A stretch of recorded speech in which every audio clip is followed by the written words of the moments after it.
very down to earth. So the stuff we do is we design public space. That's some of our work. So we work on spaces of mobility, public spaces. So we are more kind of into the flows in everyday life, not so transnational. What I'm going to talk to you about today is a little exercise with the students in Vienna. We did that in the framework of the professor we had the Roland Reiner chair at the Academy of Fine Arts, and we actually have a student of this very studio here. So if I would have known that after you would be here, we would have said, why don't you ask her to do the speech? She knows it much better. So we did this little book. Anna knows all about it. She was actually quite involved in making this book. So if you have questions or my explanation not clear enough, just ask Anna. What we did at Vienna is we worked on the theme of mobility and the city in general. So we had 1 year to elaborate that theme, and we interpreted mobility in a somewhat larger sense. So we did not only look at the flows of people and goods through the city. We're much more interested also in the, let's say, other aspects of mobility, also the social mobility. So what the previous lecturer just mentioned, in much smarter words than I could use, but the kind of the moving up in the social ladder. We call it social layers. I think social ladder would in your terms be really too up and down, too much. But this kind of moving not only in space, but also moving within society with different positions, not only in space, but also in time, economic. But we found this beautiful diagram, probably you know it, about the migration flows. I'm not going to go into detail about that, and I'm not sure it covers guys like you just mentioned, like me, those diagrams. But you see in some way, of course, that Europe has a lot of influx, a little outflux, and where those migrant flows comes from. But I think it's very important to understand that the way we were looking at social mobility and migration does not probably use itself to those kind of flows, but to a much larger idea of migration. Actually, the project here was also done in 2014, so quite early before the kind of refugees crisis, as it's called, emerged visibly. So we're much more interested also in kind of migration and completely different scale. Within Austria, there's migration in Austria. It's a very nice example where people from Carinthia come together to work. In some way they migrate as well. Or the Austrians move together. You guys, of course, are migrants because you went to Schengen today. There you go. That's what I mentioned. So this was kind of when we did this studio in 2014, the kind of refugee crisis and migration flows that are still very, very far away for us. Right? We didn't kind of realize that it didn't touch us. This was Lampedusa or Lesbos or Crete or Kos, where people arrive in massive flows on boats, but they were far away. We heard that on the news, and they didn't touch us. It wasn't in kind of our direct experience yet. That kind of changed rapidly. You showed some pictures from Munich, where after suddenly the people came to the cities, and of course they came to the cities because the cities are where health is produced, and cities is where the destination for people is to make their thing. And so it's no surprise that the migrant flows arrived in cities, and they were, while we were writing that book, it became a completely different story actually. So from very far away, very distant, the kind of thing we knew about and didn't touch us, after some it was at our main train stations in the cities around us. So it's important, I think, to understand it's not a project about arrival city. It was not framed within this kind of notion that we have today of the refugee crisis, but it was before that. So now then, Arrival City, we were kind of inspired by this book of Dr. Sanders and New Sanders, and you also mentioned that. Because it's not a kind of scientific book, right? I don't know how pure scientists look at those who say to be critical about it. It's a kind of journalistic book, but we actually like the fact that it brings a subject that I think is very relevant in a very accessible way to people, to students. And we had this Academy of Fine Arts Vienna that I think you read more academic books in 1 year than I during my whole studies, to be honest. Just studied at Tech University, right? So we said, let's confront them with a kind of down-to-earth book. Like this is kind of very simple to read, something reading a holiday. We actually like that fact. It's a relevant topic, but it's understandable and it touches architecture without being an architectural book. So we took that book as a starting point, and the kind of somewhat journalistic, or almost kind of populistic, a bit kind of fancy, it's in that quote, you know, that's how Sanders describes around cities. It's the place where the next great economic and cultural boom will be born, or where the next explosion of violence will occur. That's how dramatic, it's over the top.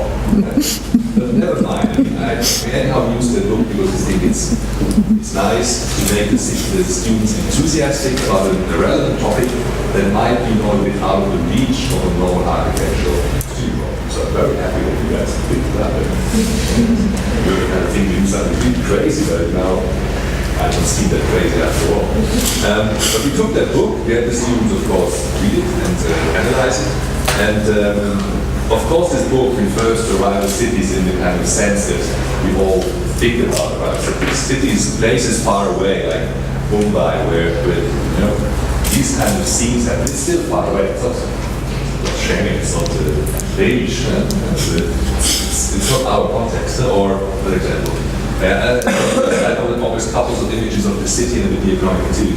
Because in this book of Doug Sanders, the aspect of work is very important. We'll come back to that later. But it's very essential that those kind of specific urban configurations, the arrival cities, they also have kind of very interesting specific economic workings. Right? Shenzhen, also very far away, where kind of production, like almost industrial, pre-industrial production in the middle of the city, something we don't know about anymore. Or next one, Istanbul, a bit more closer. You see some arrivals closer than others. Next one. We have now, I think, in the meanwhile, an enormous amount of refugees working in those kind of doubtful positions. Italy also starts with a lot of products now produced in Italy again. And so you buy shoes that don't come from Pakistan anymore, but again from Italy. It's kind of interesting because the mafia organizes their workshops, again, a doubtful construction, but very interesting. And then, next one. We have examples a bit more closer. So in this book of Doug Sanders, he explains quite explicitly the example of the bricklaying in our hamlets. Did you introduce that yesterday when you wrote this stuff? I'm going to tell you things twice. But it's a very interesting example of bricklaying because it's a European city. And London is not Shenzhen or Mumbai. It's close to our way of organizing cities. And the interesting thing of the example of bricklaying is that it makes a link to urban planning architecture. So the fact that the transformation in this neighborhood was kind of successful, according to Doug Sanders, is related to the urban texture and the architecture of this neighborhood. So that comes close to our discipline. So we found it very interesting, a good entry port to understand what it's about. And what happened in bricklaying is that the Pakistani immigrants, they established a kind of whole new way of eating. So the chicken tikka masala, so it's kind of considered the British national dish by now, that was created there.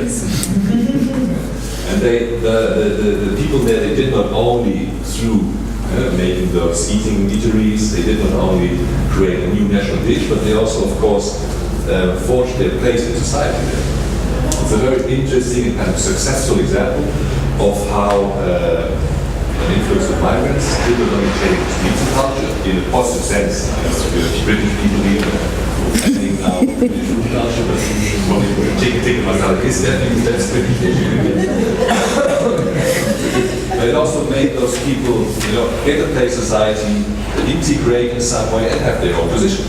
Right? So it's a very important process of probably could put that on a much more smarter words, but that they found their place in this neighborhood.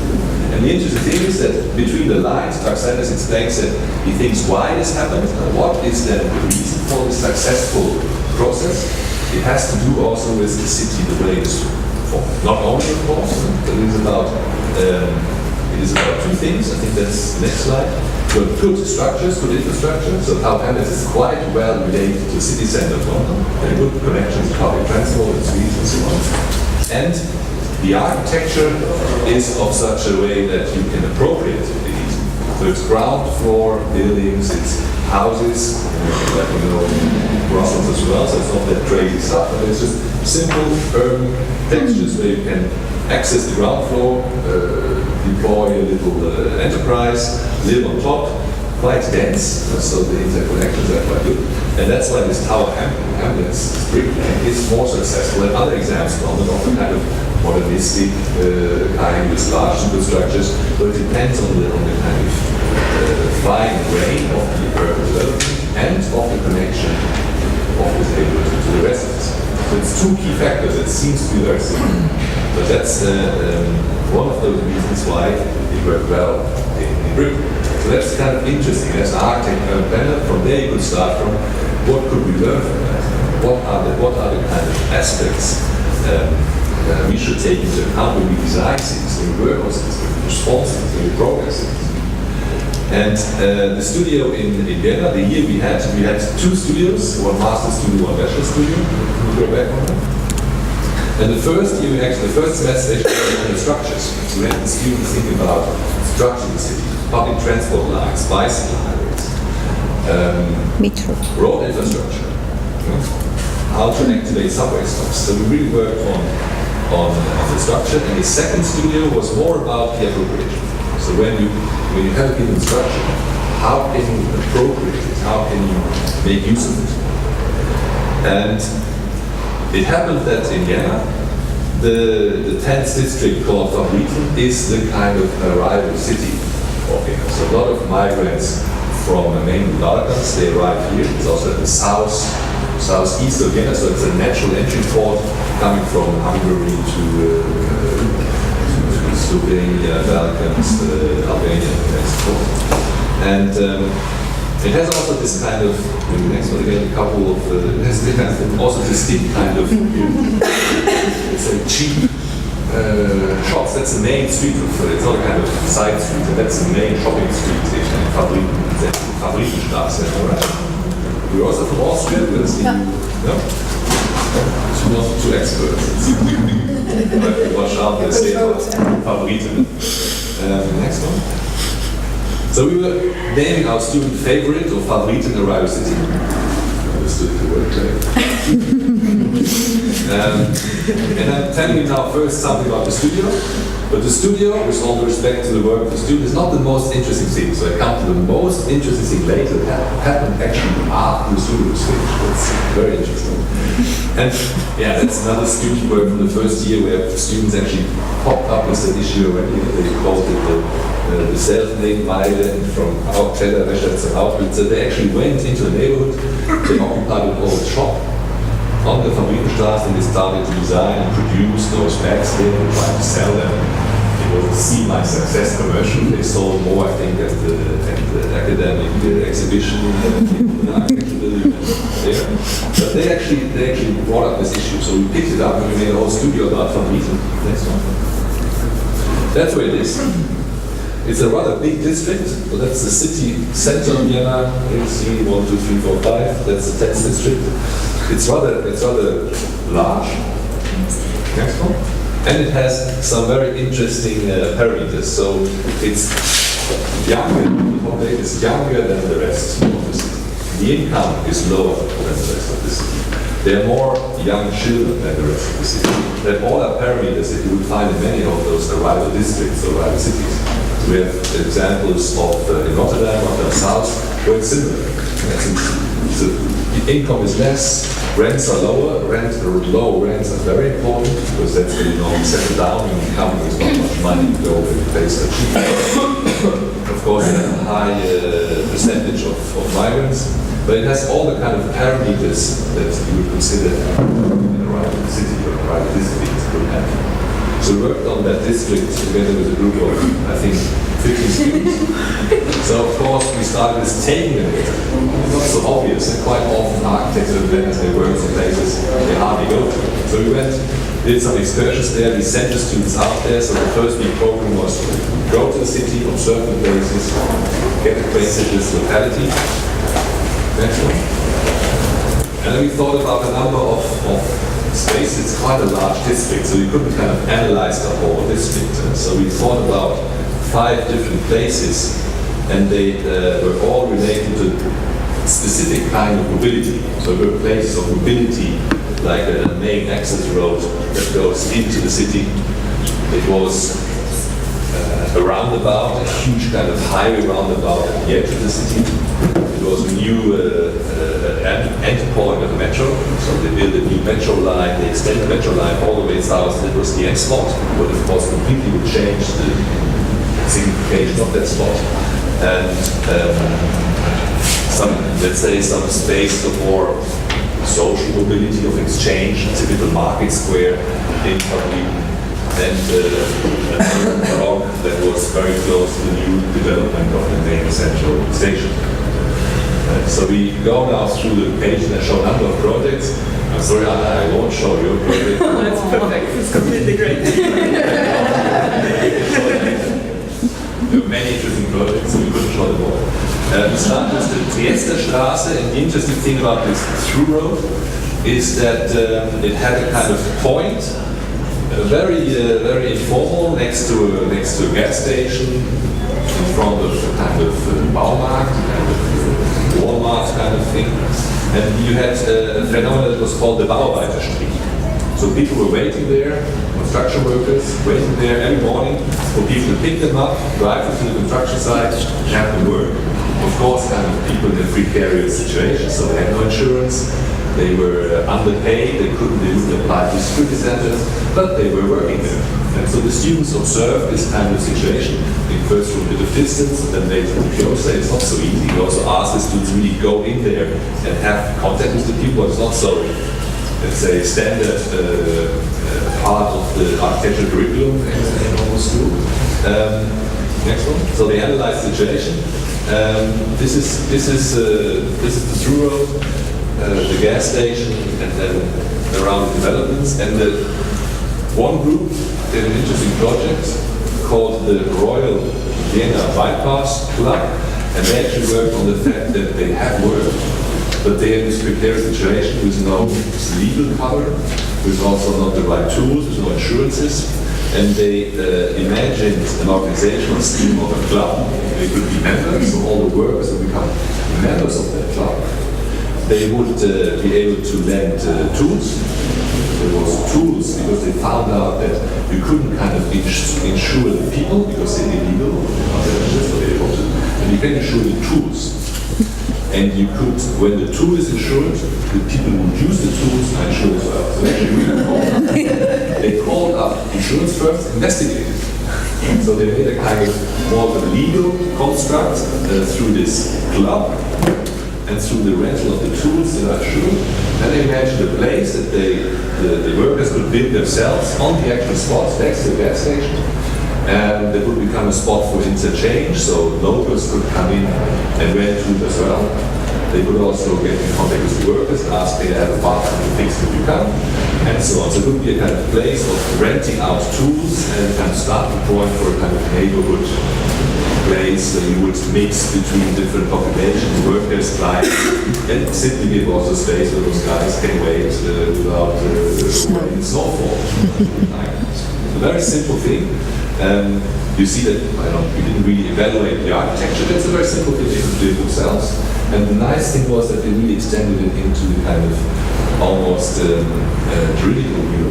So they didn't look at space, but they looked at the kind of organizational scheme to give those people what they want, maybe some security, without forcing them to completely fulfill all the requirements for the horse and wheel system, because then they would need to pay taxes and pensions and health insurance. They couldn't send money home to their remittances. Yeah. Exactly. It's very important. They want to make it clean and neat. Another area we worked on was this kind of typical Gründerzeit quartier with the kind of building blocks. In that space it was kind of fragmented, so it's a mix between those Austrian, German style building blocks with some holes in it where kind of parking's occurred or other functions, kindergartens or production facilities and so on. And they actually, they looked at this spatial configuration of this Gründerzeit block in a somewhat larger scale. So they found out that in this area many kind of new developments would only, would integrate some social housing that they were going to be building.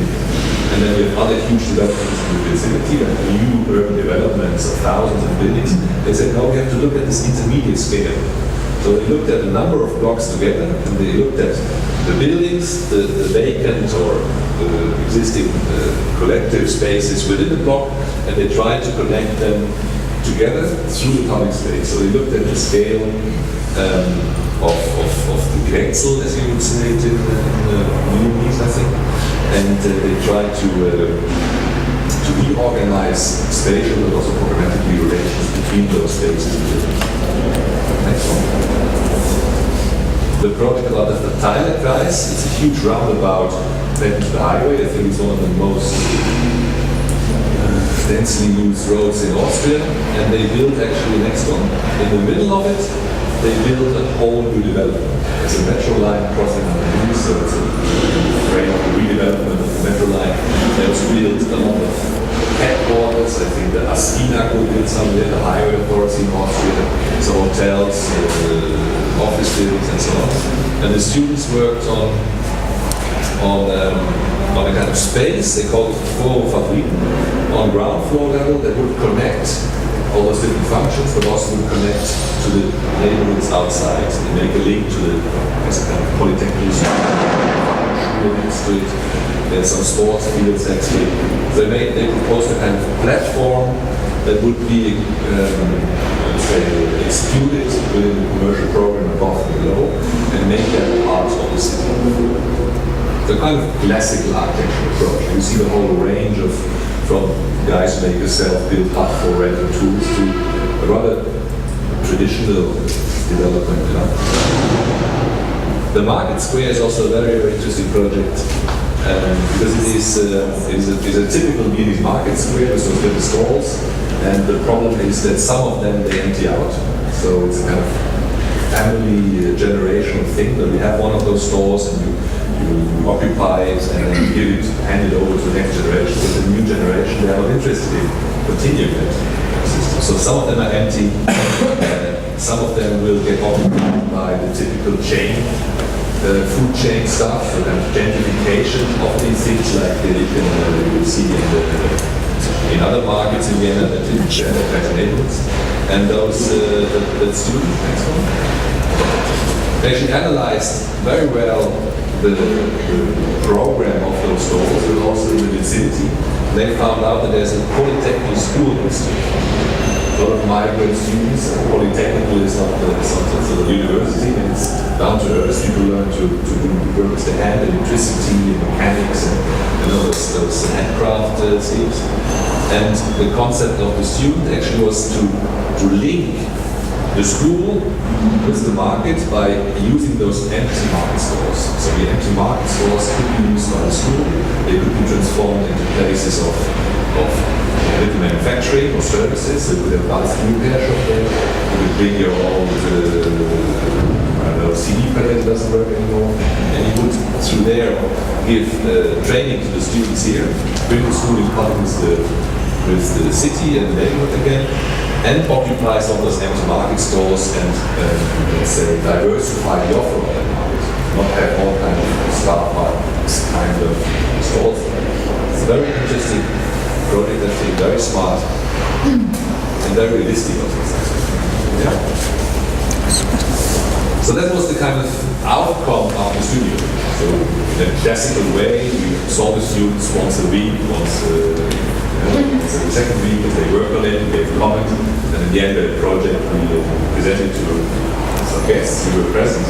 And after the studio was finished, actually something amazing happened. When we saw it's done and it's over and done, our contract was finished, let's move on. And then actually there was the initiative of the students to make an exhibition, to go on. And we found it very interesting that they wanted to do that on the spot. So there was an opportunity to get an old unused ground floor shop commercial area that was empty for 50 years, I think. Next one. That's the plan. Actually, it was 2 shops. At the Fabrikenstraße itself. That's one Fabrikenstraße, right outside. Yeah, pretty far up. Next to Thailand. And they could get that for free. Not only we had to sign a paper as being professor, we had no contact anymore, but still we had a professor to sign the project. So. I'm not even employed anymore. And they got the space for a number of months in total. Yeah. Quite some while. It was extended also. Can you show next one? That's how it looked, quite desperate. From inside, from the outside as well. And then they started actually to get into the neighborhood. Right? So the kind of interesting thing was that they put themselves into the position of being the migrant. And of course, they were kind of migrant students. They didn't have to bother for their living, or they had a student loan probably. The fathers with a lot of money, and they were not but they were kind of not, of course, comparable to the migrant that comes to school. But in some way, some of the aspects they were present. They would be there. They were kind of minority. They were depending on getting contact and getting out, because there was, of course, no electricity, there was no water, there was no toilet. Very important. And so they went to the shop on the other side to the toilet always. You had some other source of water and so on. And they started to interact and to transform that space. That was actually a nice blog kind of text written by you in the book, documenting the kind of very nonchalant way process from getting the space, from the first idea to actually working there and having these things. And then there was an opening. There was a vernissage kind of thing. There was a kind of moment where you would try to connect to the people in the neighborhood. And we can discuss how successful that was, how you really got into contact, or how you stick with your own ethnic minority. You did a lot of effort, I think, and you made a kind of advertisement, invited people for tea, cookies, and maroni. And that was the moment of the day. It was transformed in a very minimal way. So it was in a way a design project, but mainly a project of appropriation, getting contact. I think the second part was very interesting. Some activities were thought of, like how could you drag people in through table tennis, for example, or rather through beer. That was very successful with the construction workers and the Italian guys. So they rather came for the beer and for the nice female students. That's the guys, no? That's the construction workers. Yeah. So they popped into the vernissage, and it was of course a crowd of art students, but also some not so different people. Like this guy. But of course not. You didn't touch all the kind of population. So it was still very deep crowd, but you made contact to some people. I think that was very interesting. You documented the people you met. Sorry. And but what is really nice is you had this experience. I mean, it's not the full experience, of course, of a migrant kind of city, but I think you came across some of the same problems. And some of the kind of of course, it was easier to have some Arctic students coming over than to get contact with I don't know, the Turkish or Moroccan grocery store or something. And it was ending, how did it end actually? You never kind of realized it. You just dismantled it, everything was fine. Yeah, I actually don't know if there is still somebody inside. Is there still a game? Like when do they leave and go to Southern so that's what we wanted to share with you. A very down-to-earth, practical experience of arriving in the city. And then we can discuss it. I think indeed how arriving is arriving. I think you can arrive and then go on. So in that sense, I'm not so happy with arriving in the city. But